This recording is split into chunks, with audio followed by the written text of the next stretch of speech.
I'm Alexa Gilmour, and this is Contagious Hope. Last gasp of breath that they take before they pass, and you're so helpless, you just cannot do anything.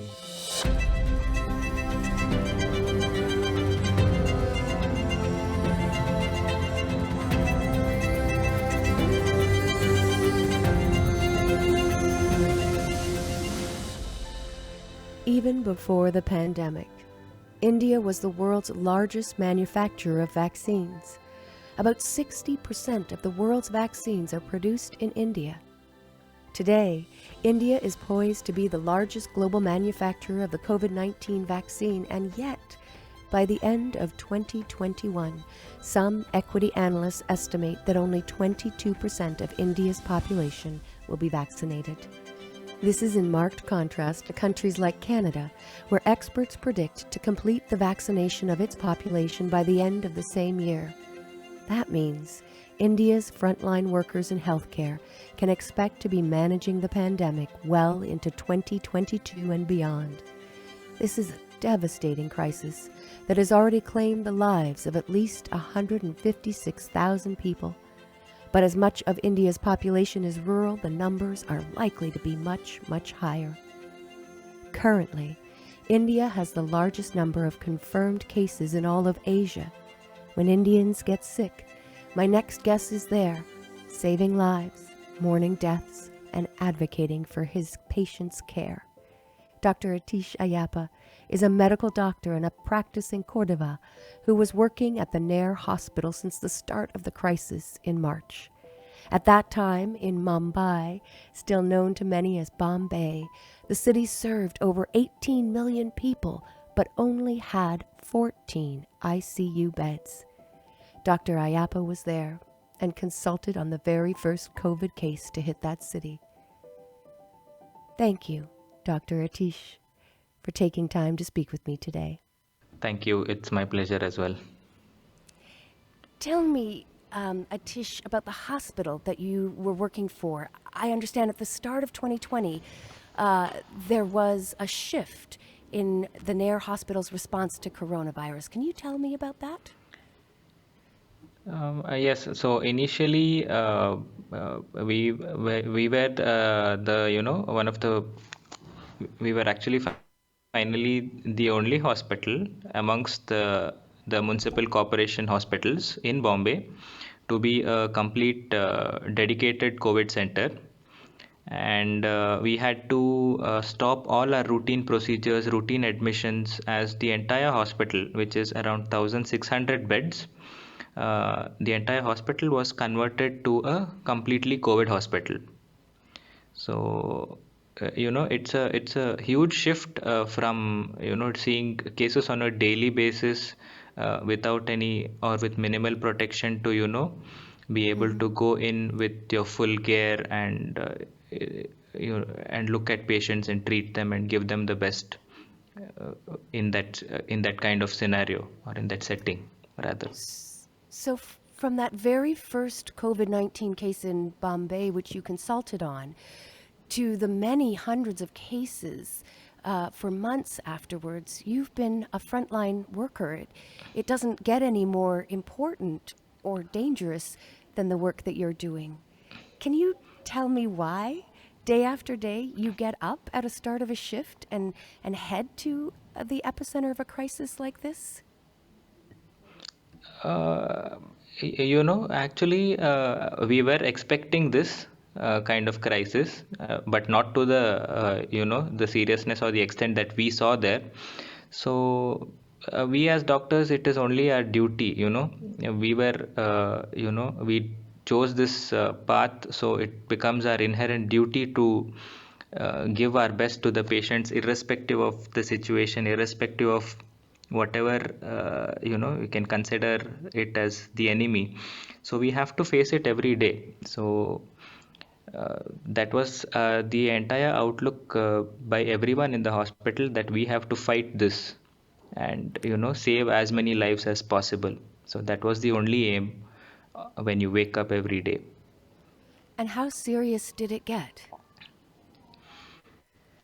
There was a point when all our beds were full. So when we say 1,600 beds, because of the distancing and other norms that had come in, I think we had a functional capacity of around 1,000 beds, 1,000 to 1,100. So I think in the months of May and June, we were completely full. All the Mm. 1,100 beds were completely occupied. So, we even had this painful situation where we had to turn away patients because we Mhm. just didn't have enough beds with us. So, we have seen the worst patients getting up and going, and we have seen a very healthy patient come in and, just pass away just like that, right in front of our eyes. So we have seen a broad spectrum, if you would put it that way. I can see that. What are the stories over the last few months that will stay with you your whole life? Um, there are a lot of stories. There are good ones. There are equally bad ones as well. A Will few you of tell me? them, yes, definitely. um, I would like to start with the sad ones so that I would like to Mm. finish on a happy note. Thank you. There was this grandfather who had come in. So he had like moderate to severe COVID. We got the CT scan done, and everything was explained to the son, the grandson, everybody. And despite all the therapy, he was not improving. We Mm-hmm. by that time we were grappling with the shortage of drugs during the initial time. So we were telling him that, see, uncle, you have to take this medicine, you have to put on the mask for oxygen and all that. And do you know what he said? He said, I Mm. am 90 years old. I have lived my life. You don't give me Oh, anything. You give these drugs to the young people who need it. he was And selfless. yes. Yeah. So he did not make it though, despite our best measures. But these are things. These kind of incidents just stick to you, and they just remind you of how selfless people can be, even in the most adverse of times. So yeah, so this was one. Uh, the other was of a young patient, maybe around 40-45 years. So he did Mm-hmm. not have any comorbidities, and he had a lung involvement of say around 25%. That's about it. Hmm. He was walking, talking, and this was on the first day of his admission. He was not worsening, so we thought everything was fine.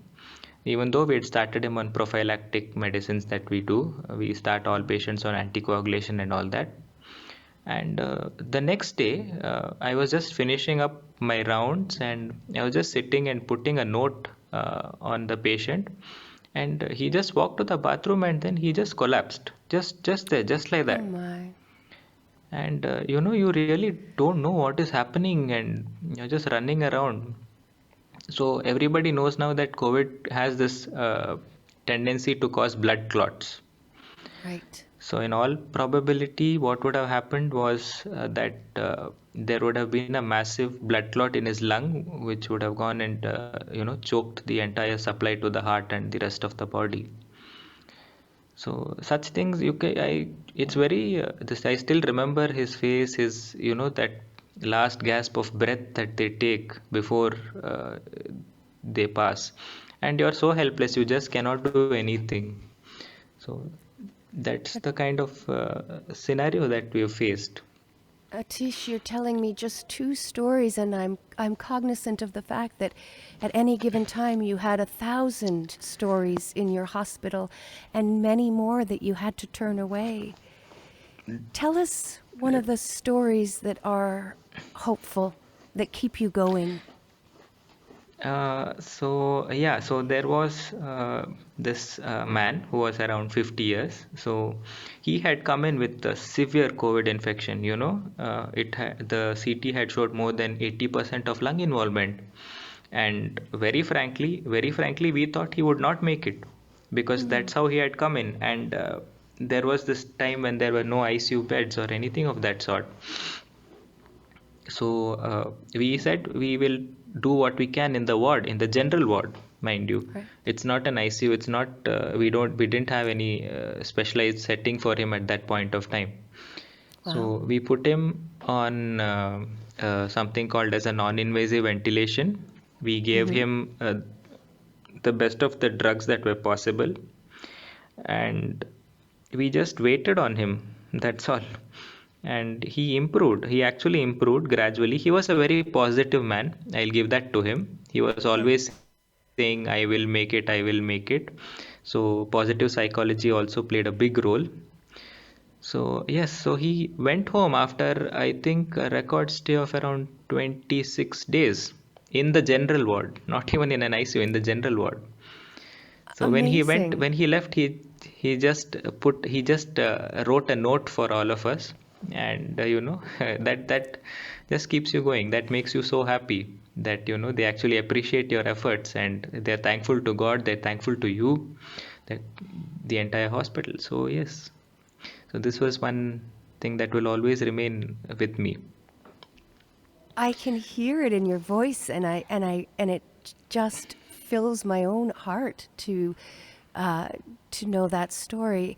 I wonder what the role of positivity and hope, but also fear and burnout, is playing in the lives of your colleagues in the hospital. Fear, I don't think we were initially. Yes, initially there was a lot of fear. There was a lot of apprehension.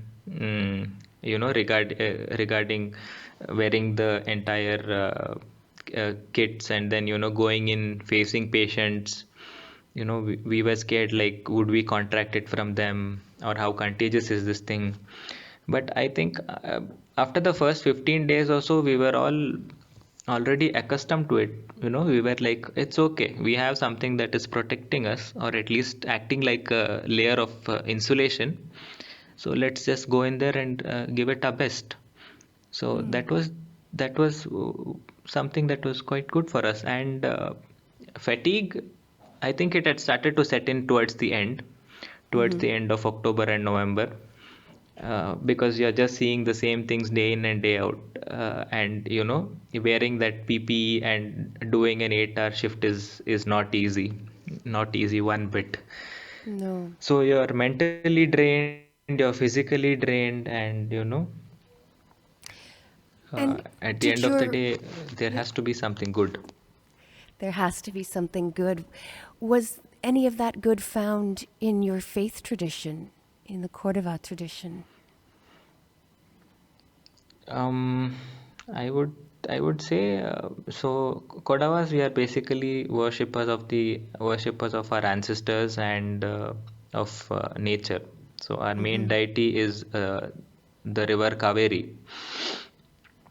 So every day was like a prayer to the ancestors to just keep us safe Mm-hmm. and help us to keep moving every day, help us to give me the courage to face whatever it is, whatever adversity that we are facing right now.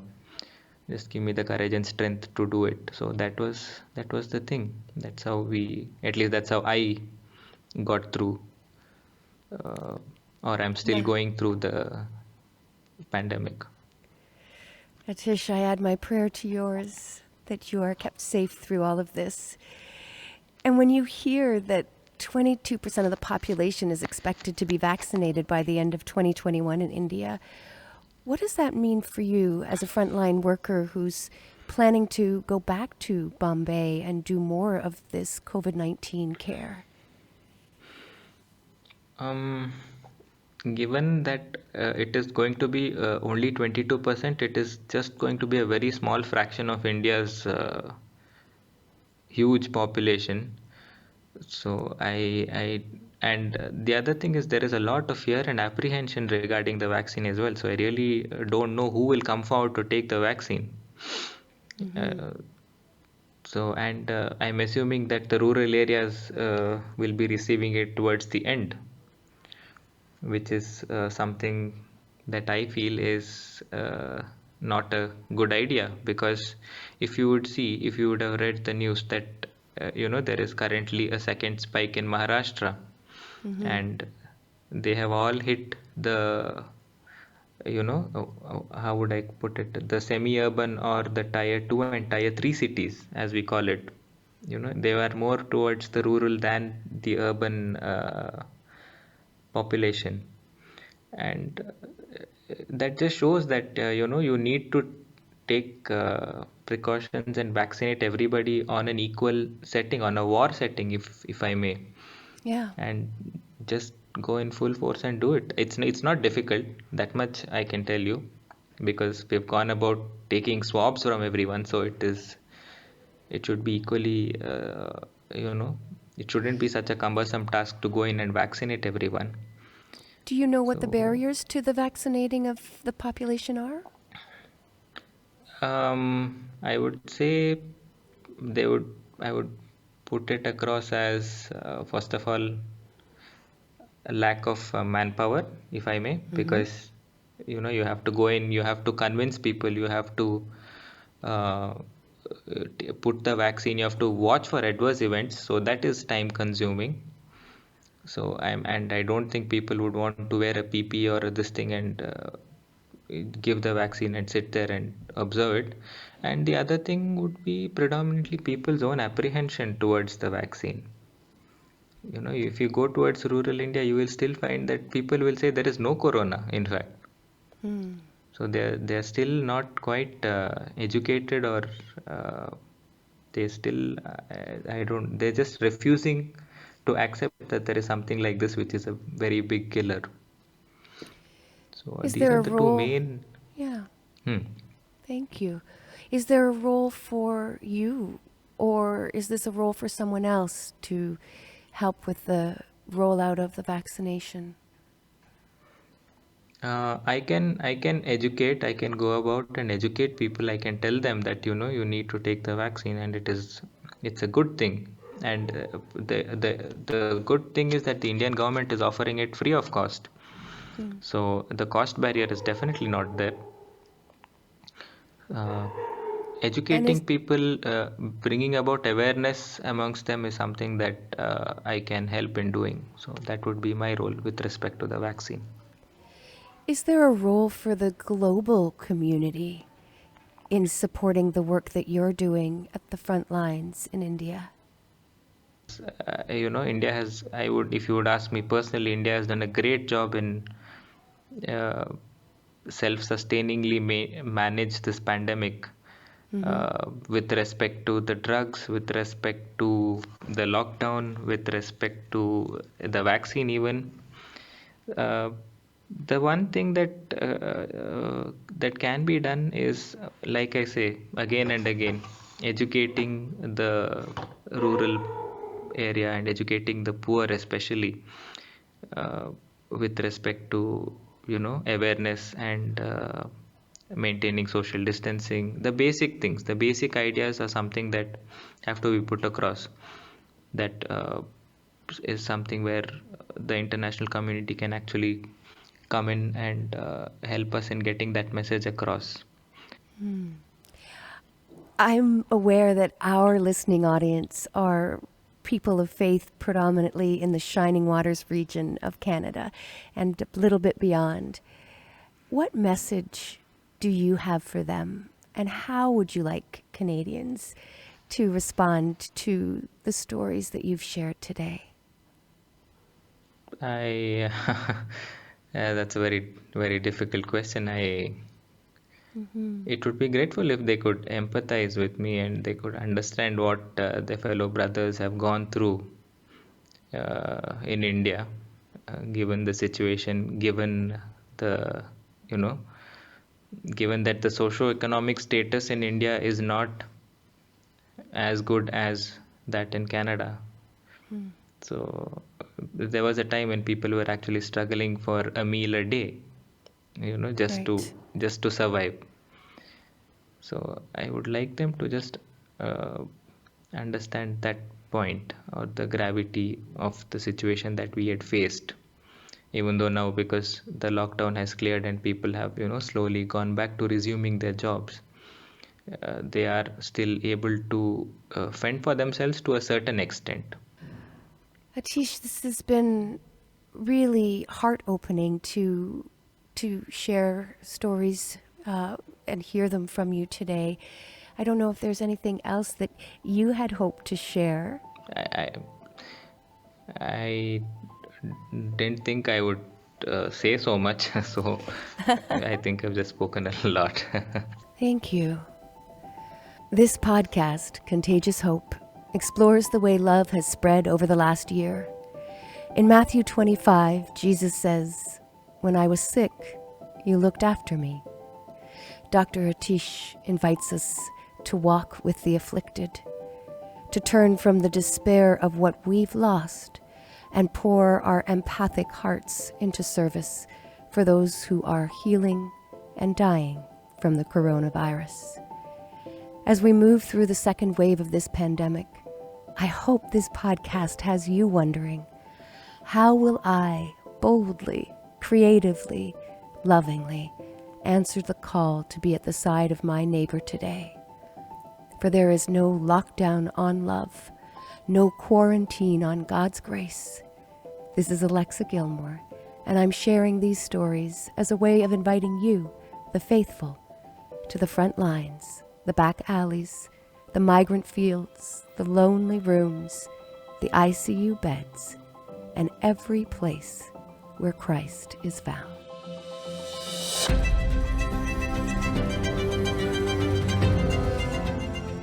Contagious Hope is produced by Reverend Alexa Gilmour with assistance from the McGeechee Senior Scholarship, awarded by the United Chruch of Canada Foundation. Special thanks to our guests and our editor, Peter Restivo. To share your feedback and join in the conversation, email gilmouralexa@gmail.com. That's GILMOUR Alexa@gmail.com.